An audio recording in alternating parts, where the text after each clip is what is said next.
Hello everyone. So one of the popular franchise అయిన terminator ని తీసుకుని నెట్ఫ్లిక్స్ తన స్టైల్లో యానిమే అడాప్టేషన్ చేసింది. సో నాకు ఫస్ట్ నుంచి దీని మీద కొంచెం హోప్స్ ఉన్నాయి. Because first of all trailer బాగుంది, ఇంకోటి అర్లీ రివ్యూస్ కూడా బాగా వచ్చినాయి. ఇన్ఫాక్ట్ అందుకే ముందు టర్మినేటర్ ఫ్రాంచైజ్ మొత్తాన్ని కంప్లీట్ రీక్యాప్ చేసి ఒక వీడియో అప్లోడ్ చేశాను. సో కుదిరితే ఆ వీడియో కూడా చెక్అౌట్ చేయండి. సో మరి చూసాక నాకు ఎలా అనిపించిందో సింపుల్ గా చెప్పాలంటే, టర్మినేటర్ ఫ్రాంచైజ్ లో ప్రీవియస్ గా వచ్చిన 3-4 మూవీస్ తీసుకుంటే వాటికంటే ఈ series far more better. And ఎందుకో కూడా స్లోగా మొత్తం చెప్తాను. సో అందుకే ఈ వీడియో ఎండ్ వరకు చూడండి. బికాస్ ఫస్ట్ ఆఫ్ ఆల్ దీని స్టోరీ చాలా బాగుంది. రెండోది దాన్ని అంతే ఇంట్రెస్టింగ్ గా మంచి ట్విస్టులతో చూపించారు. అంటే డైహార్డ్ టర్మినేటర్ ఫ్యాన్స్ కొన్ని ప్రిడిక్ట్ చేస్తారు, but still they are good. అంటే కరెక్ట్ టైం లో కరెక్ట్ ఇచ్చారు. ఇన్ఫాక్ట్ అందుకే total 8 episodes, each 20 to 25 minutes ఉన్నా గానీ ఎక్కడ బోర్ కొట్టలేదు. Because every episode has a good cliffhanger. So అందుకే నేనైతే ఒక సిట్టింగ్ లో కంప్లీట్ చేశాను. బికాస్ అవన్నీ కలిపితే టోటల్ రన్ టైం 3.5 hours వచ్చింది. సో రన్ టైం కూడా మూవీ అంతే ఉంది కాబట్టి ఇన్ఫాక్ట్ దీని మూవీ లాగా తీసుంటే ఖచ్చితంగా బ్లాక్ బస్టర్ అయ్యేది. బికాస్ ఖచ్చితంగా కొన్ని ఎడర్లిన్ రష్ ఇచ్చే సీన్స్ ఉన్నాయి. అండ్ అలాగే ఈ టైప్ ఆఫ్ స్టోరీ టెల్లింగ్ తో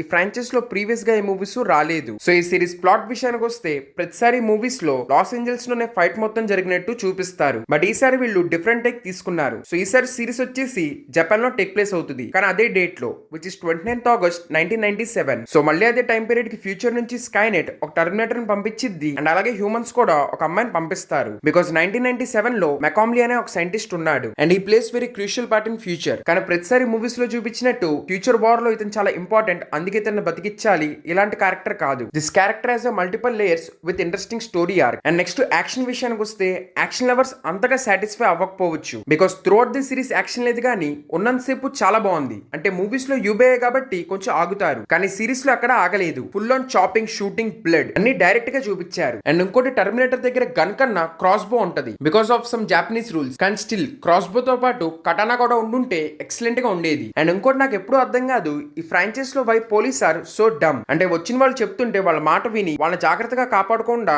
వాళ్ళు మళ్ళీ ఇంట్రాగేట్ చేస్తారు. అండ్ లాస్ట్ లో మళ్ళీ టర్మినేటర్ చేతిలో చచ్చిపోతారు. సో టర్మినేటర్ ఫ్రాంచైజ్ లో గన్స్ ను చేసింగ్ ఎంత కామనో, పోలీస్ డమ్ గా ఉండటం కూడా అంతే కామన్. అండ్ ఈసారి వీళ్ళు యాక్షన్ కంటే ఫిలాసఫీ వైపు ఎక్కువ ఇంట్రెస్ట్ చూపించారు. లైక్ స్కైనెట్ మనుషుల్ని థ్రెట్ అనుకుని వాళ్ళని చంపాలనుకుంటుంది. సో అసలు ఫస్ట్ మనుషుల్ని ఎందుకు కాపాడాలి, అసలు వాళ్ళని కాపాడడానికి వాళ్ళు కేపబుల్ కాదా, ఆర్ఎల్స్ ఒక పాయింట్ లో స్కైనెట్టే కరెక్టా? ఇలాంటి చాలా మంచి క్వశ్చన్స్ ని ఈ సిరీస్ ఎక్స్ప్లోర్ చేస్తుంది. ఇన్ఫాక్ట్ నాకు ఈ సిరీస్ లో ఈ టచ్ నచ్చింది. బికాస్ ప్రీవియస్ 3-4 మూవీస్ లో కంప్లీట్ యాక్షన్ ఉంటుంది, కానీ దాన్ని సపోర్ట్ చేసేటట్టు స్టోరీ ఉండట్లా, ఆర్ఎల్స్ ఆ స్టోరీకి వెయిట్ ఉండట్లా. బట్ అదే సిరీస్ లో ఆ రెండింటిని కరెక్ట్ గా బ్యాలెన్స్ చేశారు. అండ్ ఇంకా యానిమేషన్ విషయానికి వస్తే ఇట్స్ ఎక్సలెంట్. బికాస్ యానిమేషన్ అంతా కూడా చాలా మంచి క్వాలిటీతో చాలా స్మూత్ గా ఉంది. In fact 2D and 3D animation ని కరెక్ట్ గా మిక్స్ చేసి యూస్ చేశారు. అంటే 3D animation was also smooth like 2D. So ఇది అందరికీ బాగా నచ్చింది కాబట్టి మోస్ట్లీ దీని సీజన్ 2 కూడా తీయొచ్చు. బట్ స్టిల్ ఓన్లీ సీజన్ 1 వరకు చూసుకుంటే స్టోరీస్ కంప్లీటెడ్. సో ఇంకా ఓవరాల్ టర్మినేటర్ ఫ్యాన్స్ అయితే అస్సలు మిస్ అవ్వద్దు, ఖచ్చితంగా చూడండి, మంచిగా ఎంజాయ్ చేస్తారు. అండ్ రియలీ ఫ్యాన్స్ కాకపోయినా కానీ జస్ట్ అలా ఒక 2 ఎపిసోడ్స్ చూస్తే సిరీస్ మొత్తం కంప్లీట్ చేస్తారు. బికాస్ ఇట్స్ ఇంట్రెస్టింగ్, నాకు నచ్చింది, మీకు కూడా ఖచ్చితంగా రికమెండ్ చేస్తాను. ఇంకా ఇదే నా రివ్యూ టర్మినేటర్ 0 సిరీస్ మీద. మీకు గనక నా రివ్యూ నచ్చుంటే ప్లీజ్ లైక్ చేసి మీ ఫ్రెండ్స్ అందరికీ షేర్ చేయండి. అండ్ అసలు మీకు టర్మినేటర్ ఫ్రాంచైజ్ లో ఏ మూవీ ఆర్ ఏ సీన్ ఇష్టమో కింద కమెంట్స్ లో చెప్పండి. అండ్ ఇలాంటి ఇంట్రెస్టింగ్ వీడియోస్ కోసం ఈ ఛానల్ సబ్స్క్రైబ్ చేసుకోండి. Thank you everyone. నెక్స్ట్ వీడియోలో కలుద్దాం.